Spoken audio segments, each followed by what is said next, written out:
Welcome to Junaid Iqbal कैज़ेट YouTube channel.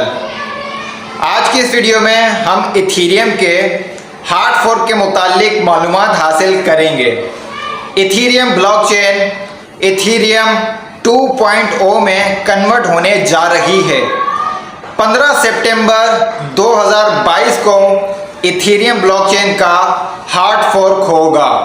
जब यह हार्ड फोर्क होगा तो इसका असर इथीरियम पे और इथीरियम ब्लॉकचेन पे बनने वाले टोकन पे कितना होगा वो हम इस वीडियो में डिटेल से समझेंगे। मैं आपको सिर्फ वही मालूमात दूंगा जो मालूमात आप बासानी समझ सकें, जो एक ऐसा शख्स भी समझ सके जो क्रिप्टो की दुनिया में बिल्कुल नया आया हो। तो मैं बहुत सिंपल तरीके से आपको बताऊंगा चीज़ें कि इथीरियम ब्लॉकचेन जो है वो अपनी इथीरियम ब्लॉकचेन में अपना एल्गोरिदम तब्दील करने वाली है। सबसे पहले जानना ये ज़रूरी है कि एल्गोरिदम क्या होता है। सिंपल से अल्फाज में एल्गोरिदम कहते हैं टर्म एंड कंडीशन को। अगर आपको किसी ब्लॉकचेन पे अपनी ट्रांजैक्शन वेरीफाई करवानी है तो आपकी ट्रांजैक्शन जब तक उस ब्लॉकचेन के एल्गोरिदम को फॉलो नहीं करेगी, यानी कि उस ब्लॉकचेन की टर्म एंड कंडीशन को फॉलो नहीं करेगी, तब तक वो ट्रांजैक्शन वेरीफाई नहीं होगी। इसकी सिंपल सी मिसाल मैं मौजूदा दौर से देता हूँ। ज़्यादातर दोस्त कंपनियों में काम करते हैं तो हर कंपनी की टर्म एंड कंडीशन मुख्तलिफ होती है अपने एम्प्लॉयज़ के हवाले से। उस टर्म एंड कंडीशन को आप समझें कि वो है एक एल्गोरिदम। आप एक कंपनी में काम करते हैं और उस काम का आप जो है अमाउंट लेते हैं कंपनी से, लेकिन कंपनी कहती है कि मैं आपको तब तक पैसे नहीं दूंगी जब तक आप मेरे एल्गोरिदम को फॉलो नहीं करते हैं। कंपनी का एल्गोरिदम क्या है? कंपनी के एल्गोरिदम का पहला स्टेप ये है कि आपने मेन गेट पे जो है अपना आईडी कार्ड चेक करवाना है। फिर उस कंपनी के एल्गोरिदम का दूसरा स्टेप ये है कि आपने अपने डिपार्टमेंट में पहुंचना है। और तीसरा आपका स्टेप ये होता है कंपनी के एल्गोरिदम का कि अपने सीनियर से अपनी जॉब डिस्क्रिप्शन हासिल करनी है, जो आपका टास्क होता है। और उसके बाद नेक्स्ट स्टेप ये होता है कंपनी के एल्गोरिदम का कि आपको जो टाइम दिया गया है उस टाइम में आपने अपनी जॉब मुकम्मल करनी है। और उसके बाद नेक्स्ट स्टेप ये होता है कि जॉब अपने टाइम पे मुकम्मल करने के बाद आपको एग्जिट का गेट दिया जाता है, वहाँ से आप जा सकते हैं। और इसी रूटीन से जब आप 1 महीना काम करते हैं, कंपनी के एल्गोरिदम को फॉलो करते हैं, तो कंपनी जिस तरह एक ब्लॉकचेन में ट्रांसफ़र करने वाले की ट्रांजैक्शन वेरीफाई कर देते हैं, इसी तरीके से कंपनी अपने एम्प्लॉय को 1 महीने से उनके एल्गोरिदम को फॉलो करने पे उन्हें सैलरी दे देती है। तो एल्गोरिदम कहते हैं सिंपल सी ज़बान में टर्म एंड कंडीशन को। तो हर ब्लॉकचेन का एल्गोरिदम दूसरी ब्लॉकचेन की तरह नहीं होता है, लेकिन कोई ब्लॉकचेन सेम एल्गोरिदम भी यूज़ कर लेती हैं। इथीरियम ब्लॉकचेन का जो पहला एल्गोरिदम जो अभी तक इस्तेमाल हो रहा है उसका नाम है proof of work. Proof of work algorithm सबसे पहले बिटकॉइन ने अप्लाई किया अपनी ब्लॉकचेन में। उसके बाद दूसरी ब्लॉकचेन जो आई वो है इथीरियम ब्लॉकचेन। तो इथीरियम ब्लॉकचेन ने एल्गोरिदम सेम बिटकॉइन वाला ही कॉपी करके अपनी ब्लॉकचेन में अप्लाई कर दिया।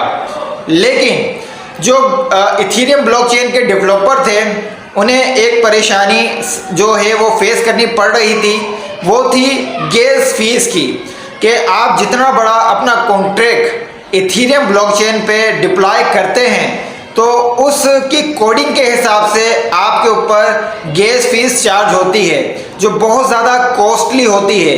तो जिसकी वजह से कुछ इन्वेस्टर जो हैं वो इथीरियम ब्लॉकचेन को छोड़ के दूसरी ब्लॉकचेन पे अपने टोकन्स जो हैं बनाना शुरू कर रहे थे।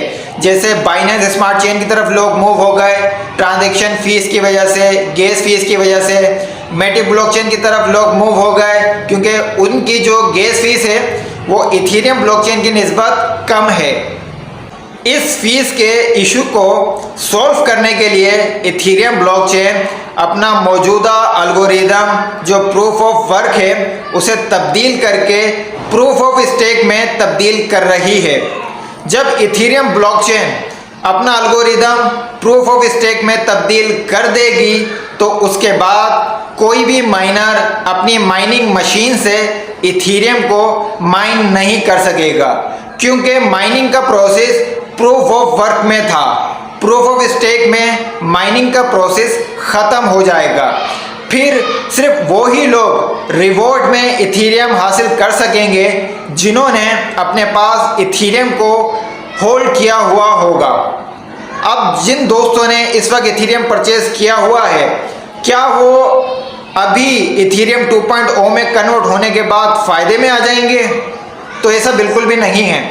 आपको एक चीज़ मैं आपको बताता चलूँ कि इथेरियम ब्लॉकचेन जब हार्ड फोर्क करेगी और अपना एल्गोरिदम तब्दील करेगी तो इथेरियम और इथेरियम पे बनने वाले जो टोकन हैं उनके प्राइस बहुत ज़्यादा मैनिपुलेट होंगे, और ये मैनिपुलेशन जो करेंगे वो होंगे माइनर, क्योंकि माइनर के पास अब ये लास्ट ऑप्शन है कि वो किसी तरीके से इथेरियम ब्लॉकचेन से पैसा निकालने की कोशिश करेंगे, क्योंकि इथेरियम ब्लॉकचेन जैसे ही प्रूफ ऑफ स्टेक में कन्वर्ट हो जाएगी तो उनकी जो माइनिंग मशीन है वो इथेरियम को माइन नहीं कर सकेंगी और एक तरीके से वो इथेरियम के हवाले से बेकार हो चुकी होंगी उनकी माइनिंग मशीन, क्योंकि सारा कंट्रोल जो है स्टेक होल्डर्स के पास चला जाएगा।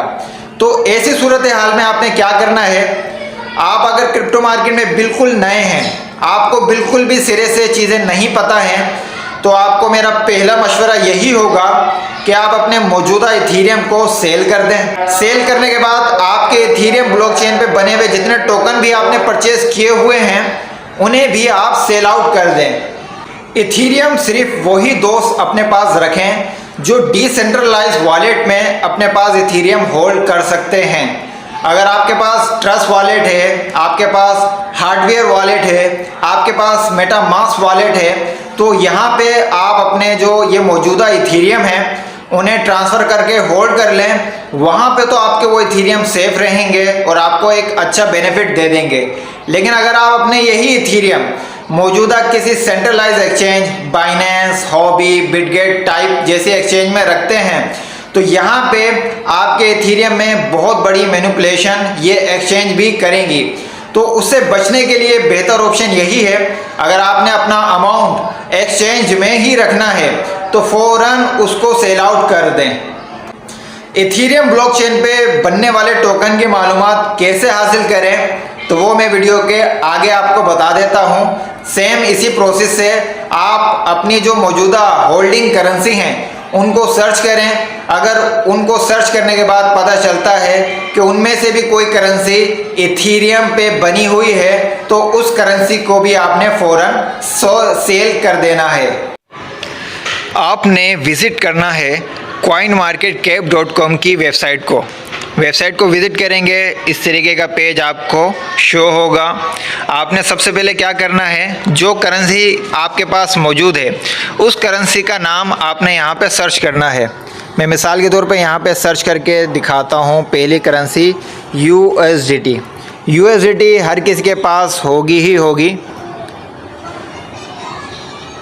USDT तेथर, इसको सर्च करें और जैसे ही सर्च करेंगे तो तेथर का प्राइस आप देख सकते हैं, ये स्टेबल क्रिप्टो करेंसी है, $1 इसका प्राइस है। इसके जब आप नीचे आएंगे तो यहाँ पे आप देखेंगे कि यहाँ पे एक ऑप्शन है कॉन्ट्रैक्ट्स का। कॉन्ट्रैक्ट्स के नीचे ईथर लिखा हुआ है और एक एड्रेस शो हो रहा है। इसका मतलब ये है कि USDT जो है वो एक टोकन है जो इथेरियम ब्लॉकचेन पे बना हुआ है। तो इस वक्त USDT अपने पास रखना अनसेफ है, तो बेहतर यही होगा कि आप अपने USDT को BUSD में जो है वो कन्वर्ट कर लें, क्योंकि BUSD जो स्टेबल करेंसी है वो इथेरियम ब्लॉकचेन पे नहीं बल्कि बाइनेंस स्मार्ट चेन पे बनी हुई क्रिप्टो करेंसी है। वो भी आप ऐसे मालूम कर सकते हैं। आप दोबारा सर्च के ऑप्शन पे आएँ और करेंसी BUSD सर्च करेंगे, ये आ गई आपके पास BUSD। और BUSD का प्राइस भी $1 ही है, लेकिन आप यहाँ पे देखेंगे तो कॉन्ट्रैक्ट्स में लिखा हुआ है BNB चेन, बाइनेंस चेन का ये अपना स्टेबल कॉइन है, तो ये इस वक्त बहुत सेफ़ है। इसी तरीके से आपके वॉलेट में जो भी करेंसी मौजूद है उस करेंसी को कॉइन मार्केट कैप की वेबसाइट पे आके इस तरीके से सर्च करें। अगर वो इथीरियम का टोकन निकले तो फ़ौरन उसको सेल आउट कर दें, और अगर वो किसी और ब्लॉकचेन का टोकन निकले तो फिर आप उसको होल्ड कर सकते हैं। और जो टोकन आप अभी सेल कर रहे हैं 15 सितंबर के बाद आप उन करेंसियों को दोबारा परचेस कर सकते हैं, लेकिन 15 से पहले सेल आउट करना बहुत ज़रूरी है, वरना आप एक बहुत बड़ा लॉस उठा सकते हैं। वीडियो अच्छी लगे तो लाइक कर लें। ये इन्फॉर्मेशन अपने दोस्तों में लाजमी शेयर करें ताकि वो भी इस इन्फॉर्मेशन से फ़ायदा हासिल कर सकें। शुक्रिया।